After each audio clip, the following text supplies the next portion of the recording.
I'm the commanding general of a large training base in the Army. We trained about 25,000 students a year. We uncovered an insidious, basically crime ring of instructors who were trying to see how many young women, female trainees, they could sleep with.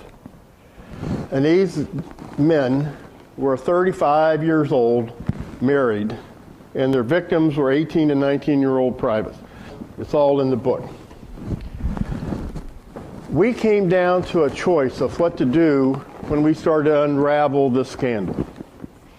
It was either suppress it and make it go away, or do the right thing and find out who was victimized by these guys and get them care. And my wife was the one who told me what number one should be. She said, the first thing you have to do is take care of the young women who were victimized. Oh, right. Let's find out who the bad guys were, turn them over to a judicial system, and let's figure out what happened so this doesn't happen again. What was happening at Aberdeen was happening throughout the Army, and not only throughout the Army, but through the whole military services, and it had been going on for years. Political correctness overcame taking care of people who were victimized. And the four agenda that came about were, one was race. All of the perpetrators that we sent to court-martial were African American. So we were accused of being racist. The second agenda, various women's groups that didn't want women in the military said, see, this just proves that we shouldn't have women in the military. We should get them out of the regular Army and have a separate women's Army Corps. The third agenda that came about was, let's find out who was responsible for this and find them liable for making this happen. So that was me. And the fourth one, which really is the epitome of political correctness action. And that's when the senior leadership in Washington said, Aberdeen, where I was, and where we found out the problem, is an aberration. Sexual assaults in the military are only occurring at Aberdeen Proving Ground, Maryland. Washington could not have the military appear to be unsafe for women.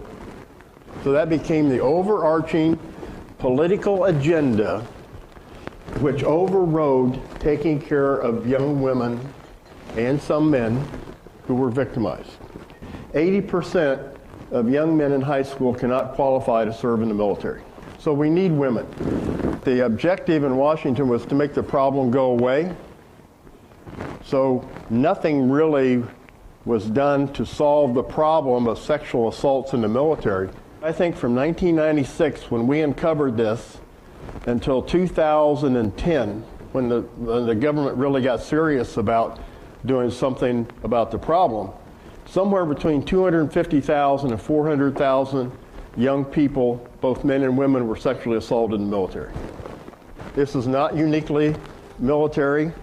It's the same thing we see in the colleges, universities, in the Catholic Church.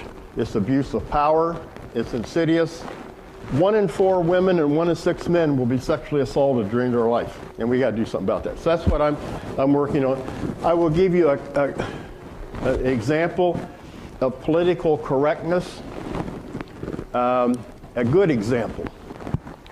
I'm getting ready to brief the NAACP, and I'm an engineer. I'm going to prove with numbers that we are not racist. And so I have my briefing and I have my staff sitting around the table. And I said, okay, gang, what do you think? Oh, sir, you're wonderful. You're going to go knock him dead.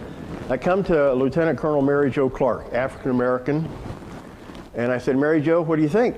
And she says, sir, you're coming across as a racist. I'm not a racist. And she says, I know that, but that's what my black ears heard coming from your white mouth. And I use that in leadership groups. Is if you're in a leadership position, your staff has got to be free to tell you what they really think. If you surround yourself with a bunch of bobblehead dolls that are going up and down, so, oh, sir, you're wonderful. Yes, you're great. You're the greatest leader in the whole world. You're going to screw up. She felt confident to come forward and tell me the unvarnished truth. Adjusting your behavior To do the easy wrong as opposed to the hard right is where we get into trouble. Big round of applause for the general.